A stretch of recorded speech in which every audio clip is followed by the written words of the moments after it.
अब अपना ये मेन टॉपिक स्टार्ट करते हैं। यहाँ पे देखते हैं हमारा टॉपिक में क्या है, किस तरह से है, क्या चीज़ें हैं।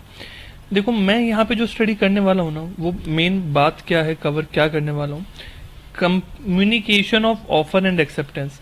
कि जो मैं कम्युनिकेट कर रहा हूँ, हमने देखा ना ऑफर और एक्सेप्टेंस दोनों को कम्युनिकेट करना जरूरी है, दूसरे को बताना जरूरी है। अगर मैं ऐसा नहीं कर रहा हूँ तो उसको मैं ऑफर को ऑफर और एक्सेप्टेंस को एक्सेप्टेंस नहीं मानूंगा, उसका बोलना जरूरी है। तो ये कम्युनिकेशन और ये ऑफर, क्या मतलब ये जो ऑफर और एक्सेप्टेंस का कम्युनिकेशन पूरा कब माना जाएगा। अभी बात आती है कि सर मतलब पढ़ क्या रहे हैं, अभी तक क्लियर नहीं हुआ कि ये टॉपिक इतना इंपॉर्टेंट सा क्यों है, कि हम इतने डिटेल में क्यों जा रहे हैं। अब बात समझो, एक है ए, एक है बी। सर इन्हीं के बीच की चलती रहेगी क्या कहानी? हाँ, यही चलती रहेगी। इसने क्या करा, एक लेटर भेजा बी को। लेटर इसने सेंड करा था फॉर एग्जांपल 2 जनवरी को, और इसके पास वो पहुंचा 18 जनवरी को। बात समझ में आई? कब पहुंचा? 18 जनवरी को। बी ने ए को एक्सेप्टेंस भेजी 19 तारीख को। ठीक, उसमें क्या लिखा था, जब ए ने ऑफर करा था ना, ऑफर, ऑफर के अंदर क्या लिखा था, accept within 10 days of offer. जब मैं आपको ऑफर कर रहा हूं ना, उसके 10 दिन के अंदर अंदर क्या कर लो, इसको एक्सेप्ट कर लो, उसमें ऐसा लिखा था। अब यहाँ पे प्रॉब्लम क्या आती है, 10 दिन नहीं करते हैं इसको, 10 दिन में तो कैलकुलेशन सही आ जाएगी, 3 डेज लिख देते हैं। 3 डेज में कहा है कि 3 डेज में क्या करो, एक्सेप्ट कर लो। अब यहाँ पे प्रॉब्लम क्या आ गई कि 3 डेज कैलकुलेट करें तो करें कब से, मतलब 3 डेज कैलकुलेट तो करने हैं, 3 डेज यहाँ से कैलकुलेट करूँ या 3 डेज यहाँ से कैलकुलेट करूँ। मेरे सामने ये चैलेंज आ गया। अगर मैं 3 डेज यहाँ से कैलकुलेट करता हूँ तो मेरे पास क्या आती है, 5 जनवरी तक आपको रिप्लाई करना जरूरी था। और अगर मैं यहाँ से कैलकुलेट करता हूँ तो क्या निकलता है कि 18 के बाद 3 दिन यानी कि 21 तक मैं रिप्लाई कर सकता था। सो ये मेरे लिए इंपॉर्टेंट हो गया कि मैं कहाँ से कैलकुलेट करूँ। अगर मैं यहाँ से कैलकुलेट कर रहा हूँ तो ये एक्सेप्टेंस जो हुई है ना, ये आफ्टर टाइम हुई है, जितना टाइम का था, तो ये एक्सेप्टेंस वैलिड नहीं है। मेरे लिए ये एक प्रॉब्लम आ गई। बट अगर मैं यहाँ से कैलकुलेट करता हूँ तो एक्सेप्टेंस 21 से पहले है ना, तो ये एक्सेप्टेंस पूरी तरह से मेरे लिए क्या है, ठीक है। बात समझ में आई? तो दोनों क्या है मेरे लिए इंपॉर्टेंट है कि मुझे ये देखना कि कब से क्या चीज कहलाएगी। सो उसके लिए यहाँ पे क्या लिखा है, 3 डेज ऑफ ऑफर, ऑफर से 3 दिन के अंदर। तो ऑफर एक्चुअल में हुआ कब, उसको मैं पूरा मानूंगा कब, ये देखना मेरे लिए बहुत ज्यादा क्या है, इंपॉर्टेंट है। कि ऑफर को पूरा मैं इस तारीख को मानूंगा, इस तारीख को मानूंगा, ये किसी और डेट को मानूंगा। बात समझ में आई? So that's why it's necessary for me to know कि मेरा जो कम्युनिकेशन है, कम्युनिकेशन जो मैंने बात किसी को कही है, वो कंप्लीट कब हो रही है, वो कंप्लीट कब हो रही है। चाहे वो कम्युनिकेशन किसका हो, मेरा ऑफर का हो, चाहे किसका हो, एक्सेप्टेंस का हो। सेम सिचुएशन एक्सेप्टेंस के लिए भी तो हो सकती है ना, कि एक्सेप्टेंस को पूरा कब मानूंगा। जैसे कि क्या हुआ, इसने भेजा कब था, 19 तारीख को, और उसके पास पहुंचा कब को, लाइक 23 जनवरी को। तो मैं आगे कोई और सिचुएशन रेज हो सकती है ना, इसमें कोई प्रॉब्लम नहीं है ना, कि मैं इसको इसमें मानूंगा या 21 में मानूंगा। मेरे लिए ये एक इंपॉर्टेंट क्वेश्चन आ जाता है। सो बस इतना ही मुझे क्या करना है, इसमें समझना है। अब यहाँ पे ना 2 टॉपिक आते हैं। किस तरह से 2 टॉपिक आएंगे? पहला टॉपिक तो क्या आएगा, कम्युनिकेशन, कंप्लीशन ऑफ कम्युनिकेशन। ये एक्चुअल में ये जो टॉपिक है ना, इसके अंदर एक पार्ट ये है, ये वाला, और एक पार्ट ये है। ये जो रिवोकेशन है ना, ये अपने आप में सेपरेट पार्ट है। तो मतलब मैंने एक ही हेडिंग के अंदर जानबूझ के लिखा है, बट एक्चुअल में अगर मैं बात करता हूँ तो वो मैं क्या कहूँगा कि ये जो दोनों पार्ट हैं, ये इसका पार्ट है, ये इसका पार्ट है, और ये जो है ना, ये अपने आप में सेपरेट पार्ट है। तो ऐसा मैं डिस्कस कर सकता हूँ, इतना ज़्यादा मेरे लिए इंपॉर्टेंट नहीं है, कैसे स्टडी कर लो एक ही बात है, कोई ज़्यादा फर्क नहीं पड़ता है। ठीक है, चलो अभी मैं स्टार्ट करता हूँ, पढ़ना स्टार्ट करता हूँ। सबसे पहले क्या करेंगे, एक बार जो मैंने लिखा है वो पढ़ेंगे, उसके बाद उसको समझेंगे, फिर उसको दोबारा पढ़ेंगे। इस तरह से करके हमें पढ़ना है।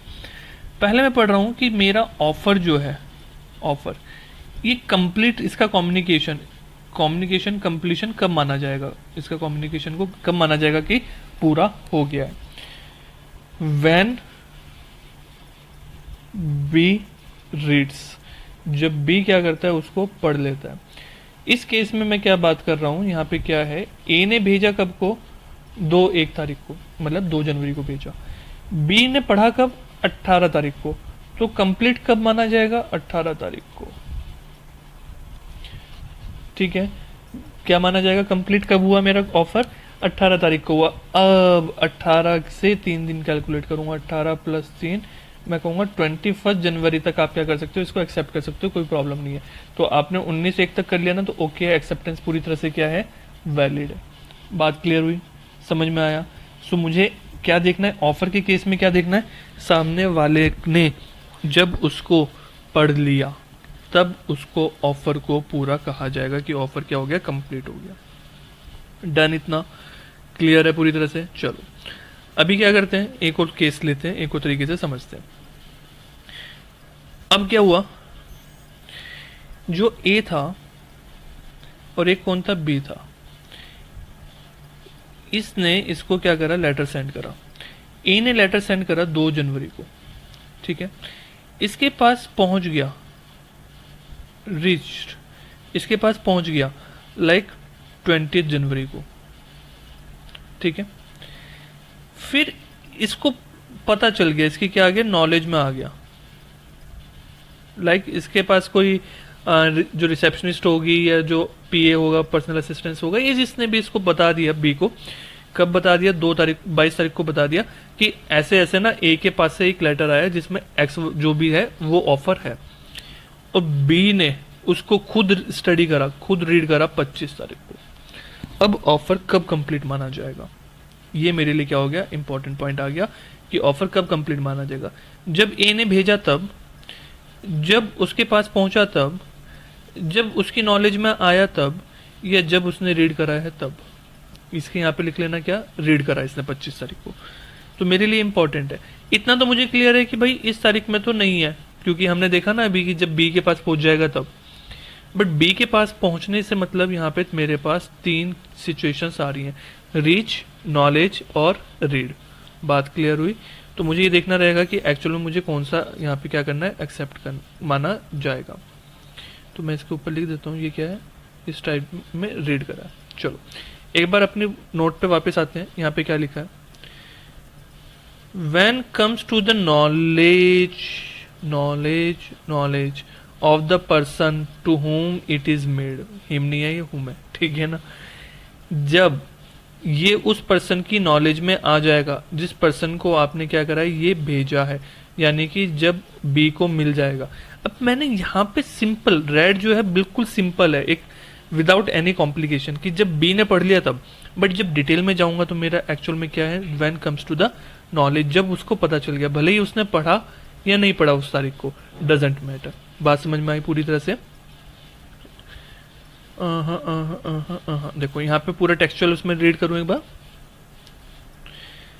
Communication of offer is completed when it comes to the knowledge of the person to whom it is made. वो कौन हुआ, ऑफर। बराबर में लिख सकते हो कौन, बी, ठीक है। जब बी को उसके बारे में पता चला, उसकी नॉलेज में आया, नॉलेज को क्या कर लो, अंडरलाइन कर दो। एग्जाम्पल देख लो, समझ में आ जाएगा। A makes proposal to B to sell his house of ₹2 lakh. A ने बी को क्या कहा कि मैं अपना मकान जो है 2 लाख रुपए में सेल करना चाहता हूँ।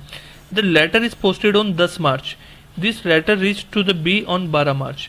भेजा 10 को था, पहुंचा 12 को। तो आप क्या कहोगे कि कब माना जाएगा, 12 तारीख को माना जाएगा कि उसका कम्युनिकेशन हुआ है, तब ऑफर पूरा माना जाएगा कि एक्चुअल में ऑफर अब हुआ है। इससे पहले तक तो ऑफर था ही नहीं।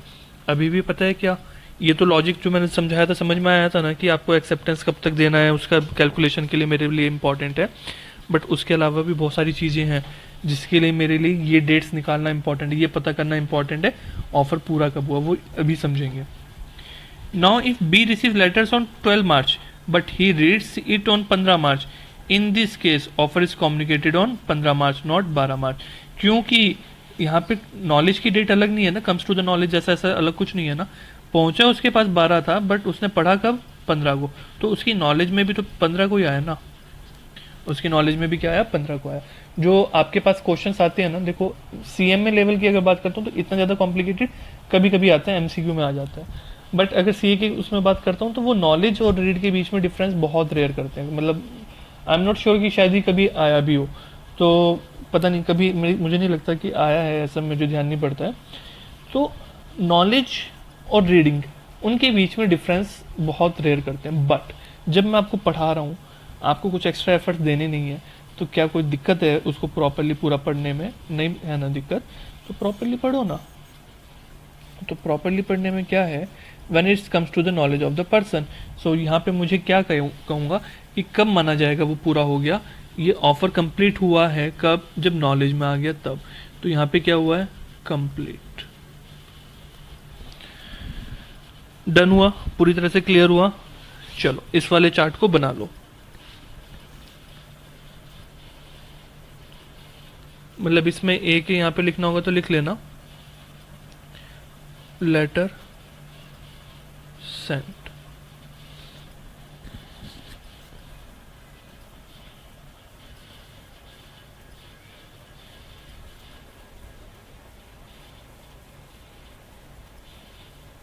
हो गया, नोट डाउन हो गया? नहीं हुआ तो पॉज करके उसको नोट डाउन कर लो। चलो अब नेक्स्ट पढ़ते हैं एक्सेप्टेंस। यहाँ पे थोड़ा सा ध्यान देने वाली बात है। जब मैं कह रहा हूँ एक्सेप्टेंस पूरा कब होता है, तो मैं यहाँ ना सीधा सीधा नहीं बोलता हूँ कि एक्सेप्टेंस तब पूरा होता है। मैं यहाँ पे दोनों की नज़र से देखता हूँ। मैं कह रहा हूँ कि ए के बिहाफ पे एक्सेप्टेंस कब पूरा हुआ और बी के बिहाफ पे एक्सेप्टेंस कब पूरा हुआ।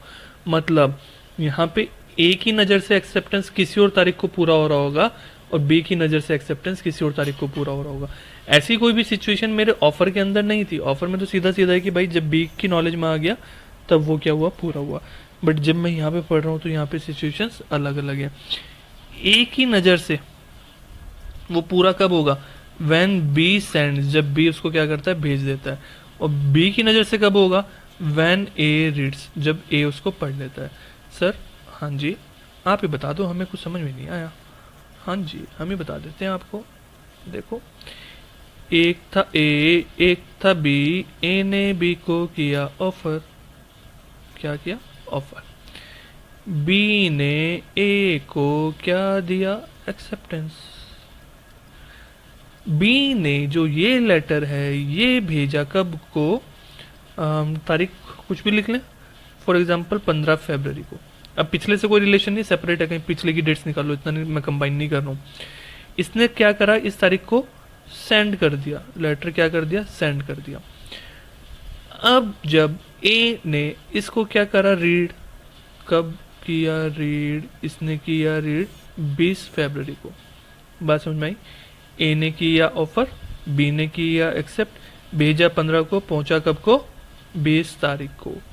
अब मैं ये पूछूंगा एक्सेप्टेंस पूरा कब, acceptance complete, communication of acceptance भी बोल सकते हो, कम्युनिकेशन ऑफ एक्सेप्टेंस कब हुआ पूरा, कब मैं उसको पूरा मानूंगा। तो अभी मैं देखूंगा किसकी नज़र से देख रहा हूं, ए की नज़र से या बी की नज़र से। मैं दो नज़र से देखूंगा, ए की तरफ से, बी की तरफ से। ए की तरफ से देखूंगा तो मैं उसके अपोजिट में कौन, बी के बिहाफ पे देखूंगा। बी ने जब भेज दिया, अब बात समझ में आ रही है? मतलब मैं इसको क्या कहता हूँ, ए की तरफ से जब देख रहा हूँ ना, सामने वाले ने जब अपना काम कर दिया, उसने क्या काम कर दिया, भेज दिया, तो मैं क्या कहूँगा, ए की नज़र से पूरा कब हुआ, जब बी ने, सामने वाले ने उसे भेज दिया। सो यहाँ पे क्या लिखूंगा, व्हेन बी सेंड्स। बात समझ में आई? अब मैं बी की नज़र से देख रहा हूँ ना, बी, अरे ये सेंड्स रब हो गया उसको लिख लेना, बी सेंड्स। ठीक है, अभी मैं क्या कह रहा हूँ, मैं कह रहा हूँ कि बी की नज़र से देखना है। बी की नज़र से क्या देखूंगा, जब सामने वाले ने अपना काम कर दिया, यानी कि ए ने क्या कर लिया, रीड, ए रीड्स। बात समझ में आई? मतलब इन शॉर्ट याद रखने की तरीका क्या है, सामने वाले ने अपना वर्क कर लिया। जब सामने वाले ने अपना वर्क कर लिया तो वो मेरा है। ए की नज़र से बी ने जब भेजा, बी की नज़र से ए ने जब पढ़ लिया, ये मेरा क्या कहलाएगा, एक्सेप्टेंस पूरा कहलाएगा। बात समझ में आई? फटाफट फटाफट एकदम शताब्दी एक्सप्रेस की स्पीड से लिखो, साफ साफ लिखना लेकिन।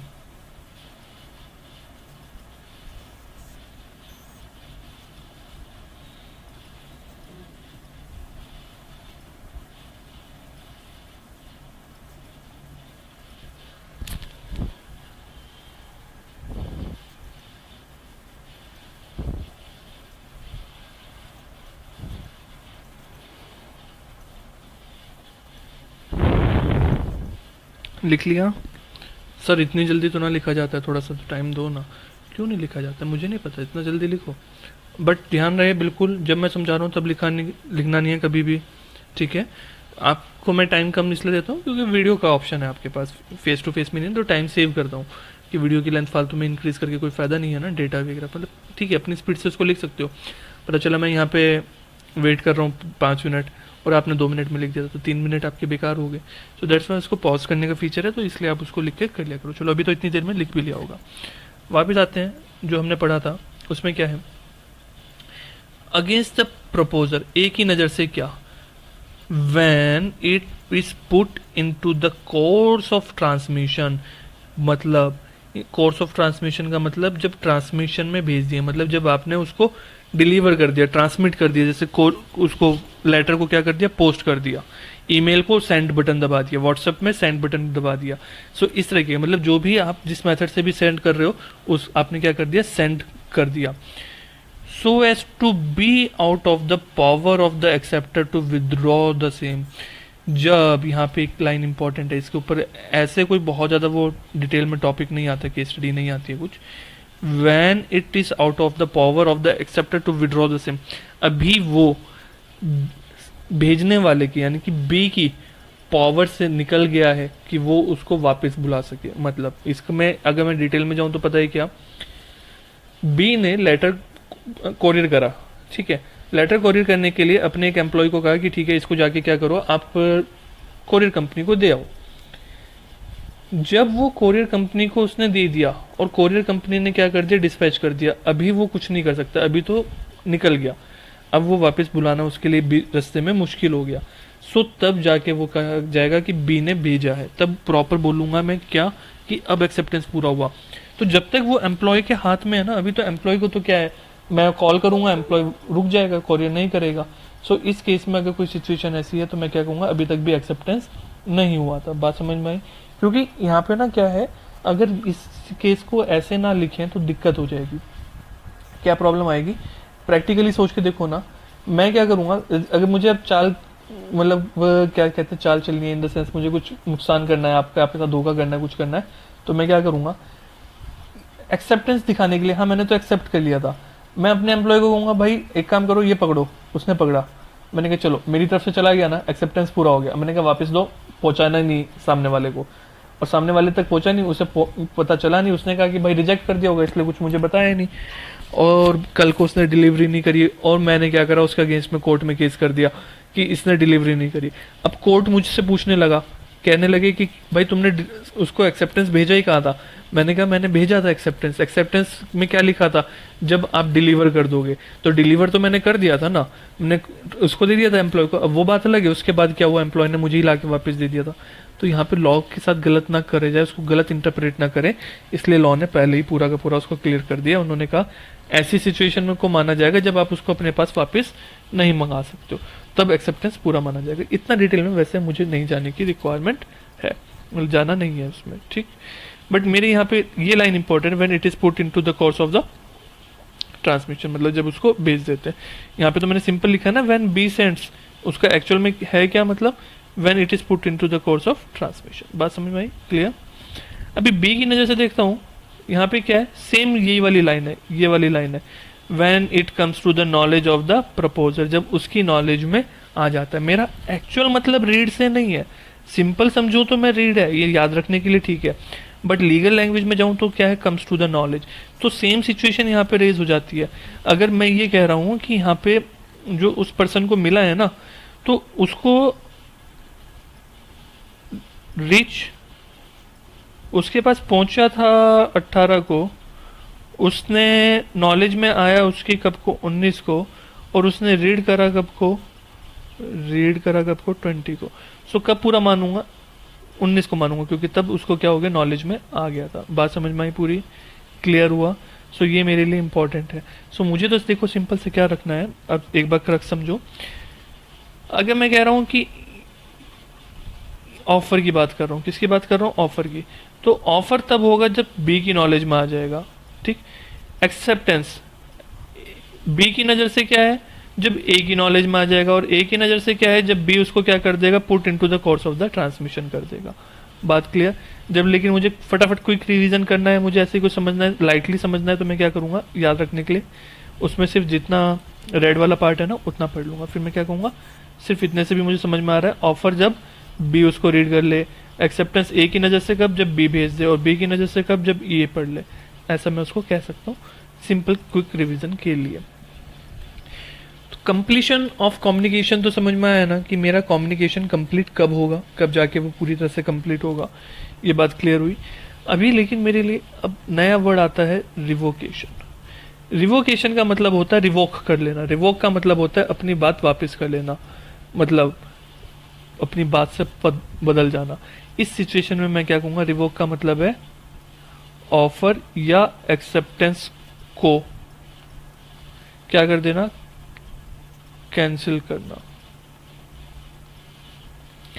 ऑफर या एक्सेप्टेंस को क्या कैंसिल कर देना, ये मेरा क्या कहलाता है रिवोकेशन। मतलब मैं वापस मंगा लिया, जो अपना ऑफर था ना मेरा, उसको क्या कर दिया, यू टर्न दिलवा दिया। मतलब अभी मैंने ऑफर्स को वापस कर दिया। मैंने कहा मैं पहले मैंने ऑफर कर दिया कि आपको 10 पेन बेचूंगा, बाद में मूड बदल गया, मैंने कहा कि नहीं छोड़ो छोड़ो मैं नहीं भेज रहा हूँ आपको, मैं नहीं बेचूंगा। तो ऐसा ऐसा मैं कब तक कर सकता हूँ, क्योंकि एक लिमिट है ना हमारे पास क्या लिमिट है कि ऑफर के बाद जैसे ही क्या हो जाएगा, एक्सेप्टेंस हो जाएगा, फिर आप ऐसा नहीं कर सकते हो। आपने ऑफर करा, सामने वाले ने जैसे ही एक्सेप्ट कर लिया, उसके बाद तो आपका क्या बन गया, प्रॉमिस बन गया ना, अभी तो करना ही पड़ेगा ना, वादा निभाना पड़ेगा। तो यहाँ पे क्या है, अब मुझे ये देखना जरूरी है कि ये जो ऑफर है इसको आप कैंसिल कब तक करना चाहते हो। अगर आपका कभी बीच में मन बदल गया तो कब तक कैंसिल करना चाहते हो। तो मुझे सीधा सीधा दिख रहा है ना, एक्सेप्टेंस से पहले पहले, मतलब जब तक वो सामने वाले ने एक बार एक्सेप्ट कर लिया ना तो गड़बड़ हो जाएगी। सो मुझे क्या करना है, अगर अपना ऑफर रिवोक करना है, ऑफर क्या करना है, रिवोक करना है, तो वो कब करना पड़ेगा, जब तक कि ए उसको एक्सेप्ट ना कर ले, ए क्या कर ले, उसको एक्सेप्ट ना कर ले। सिमिलरली एक टॉपिक आएगा क्या, मैंने एक्सेप्ट तो कर लिया, पहले तो मैंने हाँ कर दिया कि ठीक है मैं आपसे सामान खरीद लूंगा, बट मेरा मन बदल गया, तो मैं अपने एक्सेप्टेंस को कब रिवोक कर सकता हूँ। एक मेरे लिए ये वाला पॉइंट आएगा, बात समझ में आई। तो पहले अभी हम क्या करते हैं, पहले तो हम एक एक करके पॉइंट पढ़ेंगे, इस वाले को तो बाद में देखेंगे, इसको तो हम क्या करेंगे बाद में देखेंगे। अभी तो हमें सिर्फ किसके बारे में देखना है, ऑफर के बारे में देखना है कि ऑफर कब रिवोक कर सकते हैं। चलो आओ बच्चों पढ़ते हैं, ऑफर कब रिवोक करते हैं। रिवोकेशन करना है किसका, हमको ऑफर का। व्हेन बी सेंड्स, कब कर सकते हैं, जब बी उसको क्या कर देगा, सेंड कर देगा। क्यों भाई, ऐसा क्या हो गया कि हमने इस तरह से ही बोला। मैंने अभी क्या बताया, वो रिवोक कर सकता है जब तक ए एक्सेप्ट ना कर ले, और एक्सेप्टेंस कब मानी जाती है, जब जब जब जब बी उसको ना भेज दे। बात समझ में आई। ओ ऑफर को कब तक रिवोक कर सकता हूं, जब तक बी एक्सेप्ट ना कर ले, और एक्सेप्टेंस कब मानता हूं, जब बी उसको भेज देता है, तो मैं कहता हूं एक्सेप्टेंस हो गया। मुझे किसकी नजर से देखना है, ए की नजर से। क्यों, ऑफर कौन कर रहा है, ए ही कर रहा है ना, तो मैं उसकी नजर से देख रहा हूं कि भाई तुम कब तक इसको क्या कर सकते हो, कैंसिल कर सकते हो। तो लिखना चाहो तो एक छोटा सा लिख सकते हो, क्या लिख सकते हो, सिंपल सा, offer revoke before acceptance. Offer revoke कर सकते हो एक्सेप्टेंस से पहले, जिसका अपने आप में मतलब क्या जाता है, that is before B sends the acceptance, जब बी उसको भेज देता है। हाँ, अब बी सेंड्स वाली बात वो ध्यान रखना, बी सेंड का मतलब क्या रहता है, वो एक्चुअल एग्जाम में बी सेंड्स वर्ड यूज नहीं करोगे, बिल्कुल बच्चों वाली बात हो जाएगी। आप क्या लिखोगे, when B puts into the course of transmission, वो पूरे वर्ड लिखोगे, जिसको मैं शॉर्ट में क्या बोल देता हूँ, बी सेंड्स लिख देता हूँ। बात समझ में आई। ऑफर कब रिवोक कर सकता हूँ, जब तक कि एक्सेप्ट हो जाए, और एक्सेप्ट पूरा कब होता है, जब बी उसको भेज देता है। तो इसलिए ऑफर कब तक कैंसिल कर सकता हूँ, जब तक कि बी उसको भेज ना दे। सो यही मेरा यहाँ पे ये लिखा है। और एक चीज चेक करो word to word, when it is put into the course of transmission at any time before the communication of its acceptance before the completion of the proposal, मतलब वो ये इसी चीज को कह रहा है। सो मैं इसको सीधा से ऐसे भी लिख सकता हूँ, मैं इसको एज इट इज ये वाली लाइन भी यहाँ पे लिख सकता हूँ, बट कोशिश करना जैसा लिखा है वैसे ही करो, ज्यादा घुमाना फिराना मत, ठीक है, क्योंकि भाई सामने चेक करने वाले को भी पता होना चाहिए ना कि आप सही लिख रहे हो। अब चेक करने वाले को कितनी नॉलेज है वो क्या पता है। मैं हमेशा एक चीज कहता हूँ, जो एग्जामिनर है, कॉपी चेक करने वाला है एग्जामिनर, उसको हमेशा ये सोचो कि कुछ नहीं आता है, नहीं आता है, इसलिए परफेक्ट लिखो, मतलब कोई कमी ना छोड़ो कि उसको चांस मिले। और उसको हमेशा कभी भी बेवकूफ भी मत समझो। कूफ की स्पेलिंग क्या होगी, ऐसी होगी, पता नहीं, बेवकूफ ऐसे लिखते हैं शायद ठीक है, उसको कभी भी बेवकूफ मत समझो। अभी इंग्लिश लिखने लग गया ना तो हिंदी तो भूल ही गए, क्यों ना समझो, इसका मतलब बेवकूफ समझो ये नहीं कि कुछ भी लिखोगे तो वो उससे ठीक कर देगा आपको दोनों चीज समझना है। उसको एक तरफ ये सोचना है कि कुछ नहीं आता है, लेकिन इस चीज का भी ध्यान रखना है, ऐसा भी मत सोचो कि वो कुछ भी लिखोगे तो उसको ठीक करेगा। मतलब इन शॉर्ट आपको हर केस में परफेक्ट ही लिख के आना है, कोई ऑप्शन नहीं है। तो अपनी तरफ से कोशिश करो, कोई गलती नहीं करोगे। डन हुआ, पूरी तरह से क्लियर। अब नेक्स्ट बात आती है, अरे ये परफेक्ट रह गया क्या डिलीट करने से, चलो डिलीट हो जाओ। रिवोकेशन ऑफ ऑफर तो हो गया कि ऑफर कब तक रिवोक कर सकते हैं। अब बात आती है एक्सेप्टेंस कब तक रिवोक कर सकते हो। एक्सेप्टेंस कब तक रिवोक कर सकते हो, एक्सेप्टेंस कब तक रिवोक कर सकते हो, मतलब अभी बी ने क्या करा, इसको एक्सेप्टेंस भेजी ना, उसका मूड बदल गया, उसका क्या बदल गया, मूड बदल गया। तो वो कब तक कैंसिल कर सकता है, वो कैंसिल कर सकता है जब तक कि क्या एक्सेप्टेंस पूरी ना हुई हो। और अभी इसके बारे में सोच रहे हैं ना, ये कब तक कैंसिल कर सकता है। तो इसके लिए एक्सेप्टेंस पूरी कब होती है, जब ये ए बी और एक्सेप्टेंस जैसा लिखा है, ये क्या करता है, इसको रीड कर लेता है। बात समझ में आई। तो मतलब मैं क्या कर रहा हूं, सीधी सी बात, हमेशा रिवोकेशन, और ज्यादा करक्स कर रहा हूं मैं, रिवोकेशन कब तक कर सकता हूं, एक्सेप्टेंस के कंप्लीट होने से पहले। चाहे रिवोकेशन मेरा ऑफर का हो, चाहे रिवोकेशन मेरा एक्सेप्टेंस का हो। किससे पहले करूंगा, एक्सेप्टेंस के पूरे होने की नजर की तरफ से। ऑफर होगा तो मैं एक ही नजर से एक्सेप्टेंस देखूंगा, क्योंकि भाई ऑफर को कैंसिल कौन कर रहा है, ए कर रहा है। और मैं अगर कह रहा हूं क्या एक्सेप्टेंस कैंसिल करने की नज़र से, तो एक्सेप्टेंस बी कैंसिल कर रहा है तो उसकी नज़र से ही देखूंगा। तो मतलब इन शॉर्ट मुझे क्या करना है, ये वाला टॉपिक दोबारा से दोबारा ऐसे ही लिखना है। तो अब बिल्कुल एकदम समझने वाली बात ऐसे समझो, याद कैसे रखना है, बिल्कुल आखिरी वाली बात। और ये टॉपिक कंप्लीट, मैं लास्ट लाइन बोल रहा हूँ, बिल्कुल ध्यान से समझना। ये कम्युनिकेशन एक्सेप्ट पूरा कब होता है, मैं कहता हूँ ए की नज़र से तब होता है जब बी उसको भेज देता है, सेंड कर देता है। बी की नज़र से पूरा कब होता है, जब ए उसको क्या कर लेता है, पढ़ लेता है। बात समझ में आई। रिवोकेशन ऑफर का कब होगा, इस वाली साइड, ये वाला यहाँ पे लिखा, व्हेन बी सेंड्स। एक्सेप्टेंस का रिवोकेशन कब होगा, व्हेन ए रीड्स।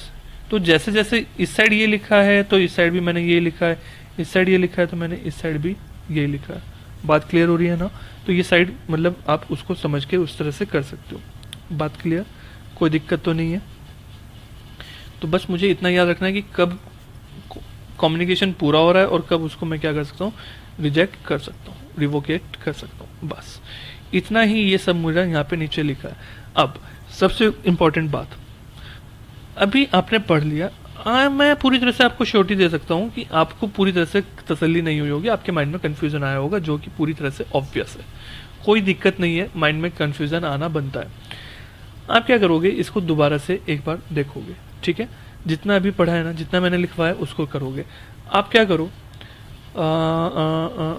ठीक है, मैं नेक्स्ट वीडियो में उसको रिवीजन एक देता हूँ आपको, इस वाले में नहीं एंटर करता हूँ। नेक्स्ट वीडियो में उसको क्या करूँगा, रिवाइज जितना मैंने बोला है ना उसको एक रिवीजन दे दूंगा। मैं आपको बता रहा हूँ कि देखो इतना सारे कंटेंट का, ये जो इतना सारा याद रखने वाली चीज़ थी ना, उसका मैंने आपको समराइज पूरा ऑलरेडी बताया। इससे ज़्यादा समराइज नहीं हो सकता है, बट फिर भी मैं इससे नेक्स्ट वीडियो में और ज़्यादा इसको कंप्राइज करने की बात सोचता हूँ, ठीक है। उसको हम डिस्कस करते हैं। चलो बाय बाय, टेक केयर।